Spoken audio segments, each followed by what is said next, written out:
Hey everybody, this is Perch. I mean, technically, comics Perch. It's always funny to me when people refer to me in videos or newsletters, saying it's like, "I was watching a video by Comics Perch." No, it's just Perch. If you if it's regular, if you're a regular, person, it's just Perch or Steve. It's one of those. Anyway, all right, let's read this mail. It says, "Dear Perch." See, this guy's got it. I think this is the second email I've tried to write you about today, but I couldn't find a good angle for the last one, so I'm going to write this one instead. All right. I find that the vast majority of new comic book characters from the big two lack that sense of being home to their own chunk of the universe with a plethora of supporting characters, villains to bounce off of. Simply put, there doesn't seem to be anything bigger with these characters' worlds, though I don't know if I'm conveying it right. Spider Man has a Daily Bugle cast, Aunt May, Flash, MJ, his villains, and all the other stuff to play with. Batman has Gotham, the League of Assassins, the Bat Family, the villains. Even manga has this sense of a larger than life world. Ranma has the Tendo household, the Kunos, Shampoo, and the other Amazons, Yukio and Ryoga to bounce off of. I think you're talking about supporting cast and environment, but we'll continue. What does Ironheart really have as a character that gives her her own slice of the Marvel universe to play with? What does Captain Marvel have? Captain Marvel has that weird octopus cat thing, and and weird every now and then references to what I think the comic writers think the Air Force is. It's always weird when people, well, lately, when people try and write Captain Marvel as like a military person, like a military brat, and they do it really, really badly. Like this is not conveying anything. Anyway, we'll finish the mail and then get to it. It says building up the hero's side of the universe helps make it feel both lived in and adds a sense that there's a large universe, a lot of things going on. Thank you. Well, that's true. Again, I think you're just talking about like a supporting cast. You're talking about a fleshed out environment. That's what you're talking about. And comic books used to be very good at this. They're worse at it now. And to me, the thing that is the culprit is the decompressed storytelling. Why? Because not all these members of the supporting cast need a big backstory and motivation and an arc and any of the rest of that stuff. Look at Spider-Man, for example. Spider-Man, ever since Amazing Fantasy 15 and kind of all through the kind of the first 100 issues of Amazing Spider-Man, there were plenty of supporting cast elements, but they weren't given a lot of page time. Like, J. Jonah Jameson was kind of a one-note character for a very long time. He built up more of a personality over, hundreds of issues, literally hundreds of issues. There was I forget who did it, and somebody help me in the comments here with who the writer was, but there was this slight, and people called it a retcon, but it really wasn't. There was a page in a comic where Robbie Robertson's like, "Hey, this Parker kid, he's not a good photographer. His stuff is kind of blurry. It's like he's not good." And Jonas Jameson's like, "Well, we won't pay for the stuff that sucks, but we need to give that kid a chance." And Jameson's looking at like a story where he's looking at the story of Uncle Ben dying. He's like, that kid just needs a little bit of a helping hand. And it gives you this kind of warm feeling about Jameson because it's like, well, all along, why would this gruff, angry newspaper editor keep giving this kid work when, yeah, of course, the kid's like, even if the kid was a master photographer, he's webbing his camera up on a wall and taking photos of him like fighting supervillains. Like there's no way there would be amazing photographs and all that. And so why would he be giving Parker a chance? And the answer is because he knew about Parker's, what happened to Ben and the fact that he was trying to help this kid. It was a good extra element. But my point here is that how many issues of Amazing Spider-Man did we go before you got any kind of depth into Jameson? It was literally hundreds of issues. Same thing with Ned Leeds or Norman Osborn or Betty Brant or even MJ for a long period of time. this cast of characters. Hell, even Aunt May. Aunt May was, I'm gonna try and force Parker to eat these wheat cakes because goddamn it, wheat cakes is fun to say in a comic. And Jameson's, his personality was summed up as Parker, get in here. And that was it. And so these comics, if comics do need this, but in order to do a supporting cast, if you look back to the comics from the 60s, 70s, and 80s, they didn't spend a lot of time on the supporting cast. They spent a panel.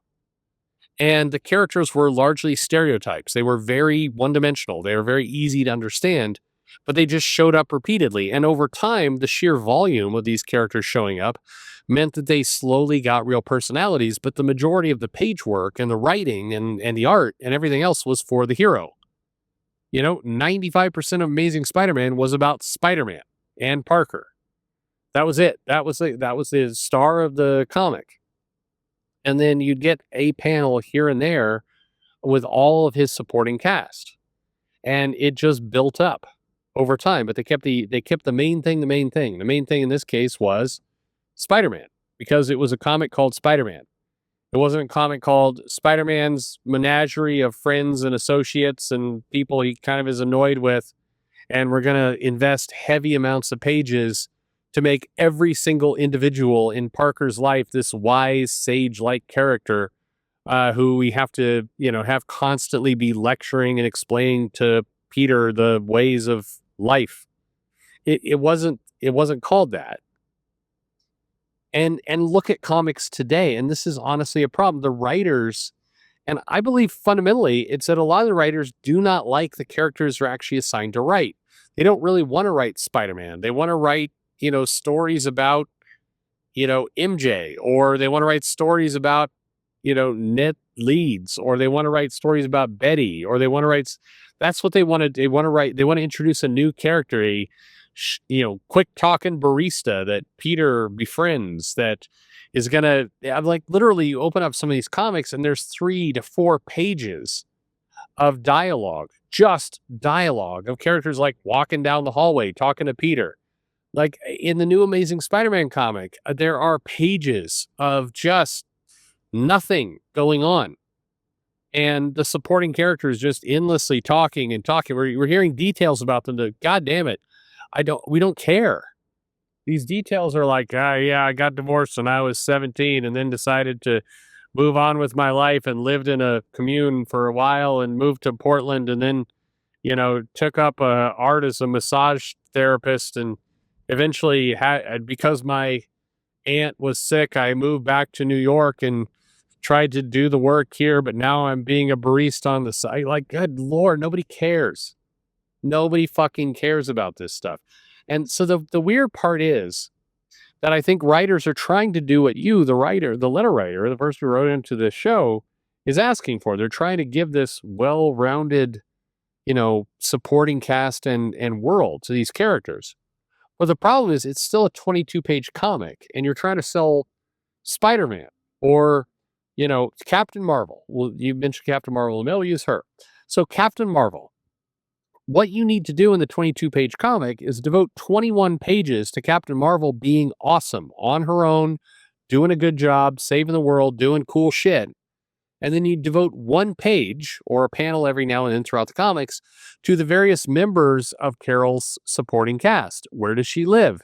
Who are the people she's running into? Is there a police officer she's dealing with? Is there who are we dealing with?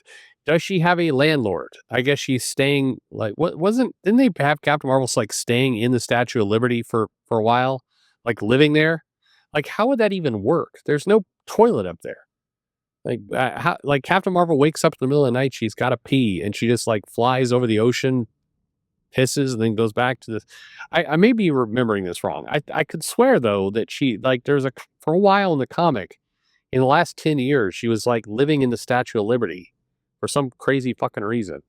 I'm like, the tourists are coming up. Like, does she have to be out of there by like 8 a.m. before they open up for tourists to hike up? Or people just walking into her living room? Like, what is going on? I may be remembering all this wrong. But anyway, like, does she have a landlord? Well, like, show a panel of landlord, like, Carol, you gotta get your rent on time when you're out there saving the universe, and just like make the characters one dimensional, but show them repeatedly.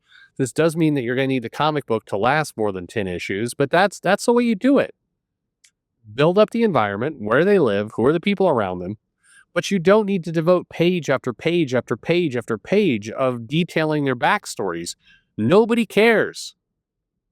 Nobody needs to care. Your goal is not to make if you want to make the comic book of Spider-Man supporting cast or Captain Marvel supporting cast, just call it People Around Captain Marvel, the comic. It will not sell, and everybody goddamn knows it won't sell. That's why they call it Captain Marvel. But if the writer is more interested in creating some IP that one day might appear in a movie and they might get their name on a credit, hey, newsflash, by the way, Disney's not paying you big royalties when they use your barista character in a movie. I'm sorry, they're just not. The best you can hope for is that your name is going to get up in the special thanks to, giant paragraph at the end of the credits. And if that's what you live for, God damn it, you have a sad, sad life. But that's what's going on. I think the need for supporting characters and environments and all that kind of stuff is real. It's important. It helps make the comic better. It is absolutely a good thing to do. So, yeah. But to do it, I was going to say to do it, you have to be smart, but you don't have to be smart. Just go read the comics in the 70s. Check it out. These supporting cast members would come and go. You did not get the sheer number of pages devoted to, like, this guy trying to figure out how to use the latte machine. That's the problem. So I blame decompressed storytelling for why they put too much focus on the supporting cast, and as a result, got no focus. And by the way, the other problem is you keep rebooting the comic, and then you get a new writer in there, and the writer's like, shit, I'm gonna give him a whole new status quo. There's a whole new set of people because I need to have my name in the credits of a movie. That's what it feels like. Or you get like what Steve Orlando's doing in Scarlet Witch, and it's like, here's my supporting cast. It's like, oh my God, the supporting cast sucks. Nobody cares. Nobody cares about the supporting cast. Scarlet Witch's name is on the cover. Can we do more with her, please? Anyway. Yeah. Yeah, there you go. I don't think this stuff is very hard, but there's a reason why a lot of these comics in the 70s and the 80s, felt like you were reading a lot more. It's because a lot was happening in that comic. And if you do a bit where you're devoting like 4 or 5 pages to Peter talking to a waiter having dinner, and this is meant to be, I don't even know what you're doing with this, but if that's what you're trying to do, the problem is it reads badly. Anyway, it also reads fast because you can't pay attention to it. So your mind just kind of wanders away from it really quickly. Anyway, what do you think? Supporting characters, how do you do it? What's the best way? Let me know in the comments below because that's what you're supposed to say at the end of videos and YouTube. P.S. Visit my sponsor, porn. Yeah. Thanks for listening.